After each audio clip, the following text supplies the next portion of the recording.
Bienvenue à l'écoute de Covid-19, Souvenirs et horizons d'artistes.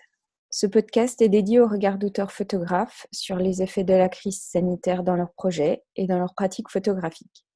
Découvrez un témoignage singulier chaque mardi de l'année 2020 sur le site internet de Stimultania et sur sa page Facebook. Aujourd'hui, Guillaume Herbeau nous livre son témoignage. Guillaume Herbeau a une cinquantaine d'années. Photojournaliste, il s'attache à révéler la mémoire de lieux chargés d'histoire.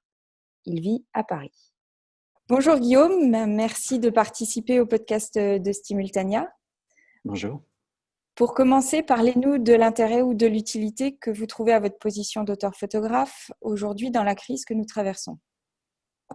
Eh bien, c'est une question assez compliquée pour moi, parce que j'ai l'impression en fait qu'on est vraiment, en tout cas pendant le confinement, ça a été le cas, on arrive à la limite de l'exercice photographique en tant que photoreporter. Puisque moi, pour ma part, j'ai été au départ, j'ai respecté le confinement au départ. Je n'ai pas voulu sortir pour d'abord protéger ma famille et faire en sorte qu'il n'y ait pas de problème dans ma famille.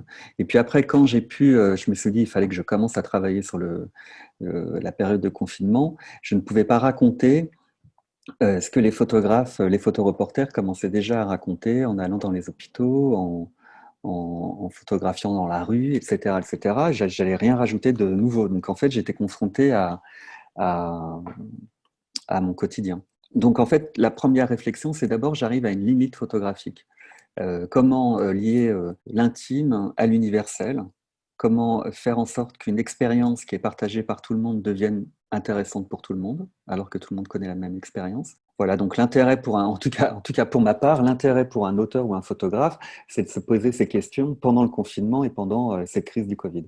Aujourd'hui, la société est ébranlée par la crise sanitaire, par la crise économique. Est-ce que vous estimez pouvoir apporter une forme de consolation et laquelle ? Quand j'entends cette question, elle me surprend et en même temps, elle m'amuse aussi, par rapport à mon travail, évidemment. Parce que j'ai l'impression que mon travail n'apporte aucune consolation sur quoi que ce soit. Et je suis pas là pour. J'ai jamais fait un travail pour consoler. D'ailleurs, c'est même parfois je m'interroge aussi sur mon propre travail parce que j'aimerais bien parfois consoler, mais je crois que la nature de mon travail, c'est plutôt de révéler, de questionner, d'interroger, et parfois de créer une angoisse pour révéler.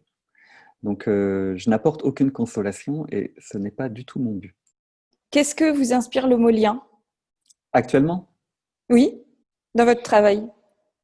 le mot lien, c'est le lien. Alors, il y a plusieurs formes de lien. Il y a le lien avec les personnes que je vais photographier, qui est extrêmement important, puisque quand je vais en profondeur dans un sujet, j'ai besoin de créer du lien. Et parfois, c'est des liens qui vont durer des années après juste une photo qui va durer 1 heure ou une rencontre qui va durer 1 heure. Donc, il y a un lien très très fort avec les personnes que je photographie. Il y a un lien avec la réalité, le sujet que je vais aborder. Et donc là, on est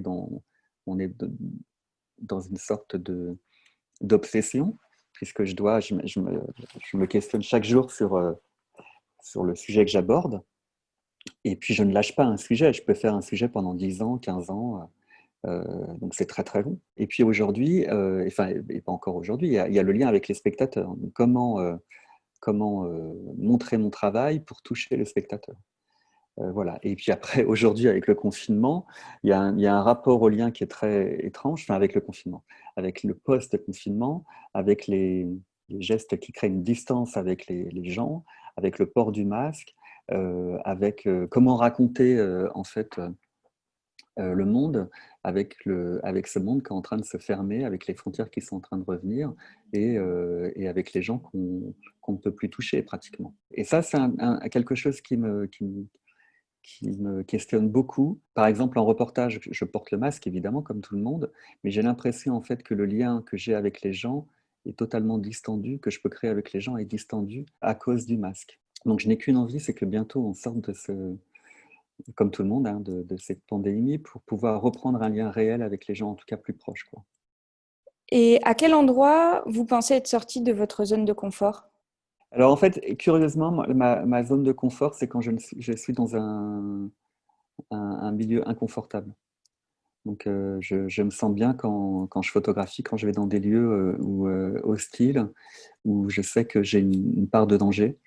Et voilà. Et donc là, en fait, je suis sorti de ma zone de confort en allant, en photographiant chez moi, puisque là, j'étais dans une zone très confortable. Et donc, ça m'a déstabilisé, au départ, puisque je ne savais pas comment photographier. Du coup, quel effort ça vous a demandé?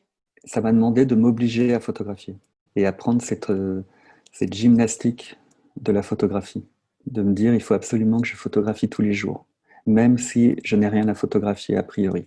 C'est là où j'étais dans quelque chose d'inconfortable. Et donc de prendre chaque lumière qui tombe chez moi, chaque objet, chaque mouvement à travers ma fenêtre, à les prendre comme quelque chose d'extrêmement important et de plus être dans une banalité du quotidien. Quelle empreinte le confinement et la situation actuelle laissent-ils dans votre pratique? Eh bien, dans ma pratique, c'est que je pollue moins, puisque je prends moins l'avion. Donc, mon empreinte, comment on dit ça, carbone, Mhm. a été réduite énormément. Donc, ça, c'est la première chose. Et après, mon autre empreinte, c'est ma réflexion sur comment faire du reportage, continuer à faire du reportage, alors que je ne peux plus, en tout cas, que mes territoires en ce moment sont limités. Et donc, je me réintéresse à la France et à ce qui se passe en bas de chez moi, à Paris, en région. Et voilà, donc j'aborde beaucoup plus la France. Et je me suis remis aussi, étrangement, à refaire, à refaire de l'actualité au quotidien pour moi. Dès que je vois quelque chose et dès que je vois que je n'ai rien à faire, je sors pour photographier et je me mets à refaire de l'actualité comme je pouvais faire quand j'étais plus jeune photographe, il y a 20 ans. Et c'est très, très intéressant parce que j'ai l'impression de redécouvrir mon pays. Vous nous partagez une de vos photographies. Est-ce que vous pouvez nous la raconter? C'est une photographie que j'ai faite pour Le Monde pendant le confinement et on m'envoie en banlieue à Clichy-sous-Bois pour photographier une distribution alimentaire pour les gens du quartier, d'un quartier à Clichy, enfin de plusieurs quartiers à Clichy. Et en fait, je suis très choqué quand j'arrive, il est à peu près 11 heures, je crois, si je ne me trompe pas. La distribution alimentaire va ouvrir dans quelques minutes. Et quand j'arrive en voiture, je vois cette longue file de plusieurs centaines de mètres de gens qui attendent depuis 8 heures du matin. Et c'est un vrai choc parce que moi, je suis quand même, on peut dire quand même que je suis dans un milieu protégé. Je suis quand même, enfin, je suis photographe, mais donc totalement précaire. Mais par rapport à plein de gens, j'ai une vie quand même confortable. Et là, en fait, je me rends compte de la réalité sociale française. Je me dis, c'est incroyable que ces gens doivent faire 4 heures de queue pour avoir un peu de nourriture pour nourrir leur famille. Et donc, c'est un vrai choc. Alice Blo, la photographe qui a été interrogée la semaine passée, pose la question suivante. Que gardez-vous de positif du confinement? Eh bien, ce que je garde de positif, c'est que c'était la première fois depuis le début de ma carrière que je restais chez moi aussi longtemps. Et donc, j'ai pu voir vraiment ma famille, mes enfants, ma femme, réellement, et en passant du temps totalement avec eux. Et pour finir, à quelle question auriez-vous aimé répondre? Alors, je l'avais tout à l'heure, je t'ai oublié là. Euh, à quelle question j'aurais voulu répondre? Non, oui, voilà. Comment voyez-vous votre travail photo dans 10 ans?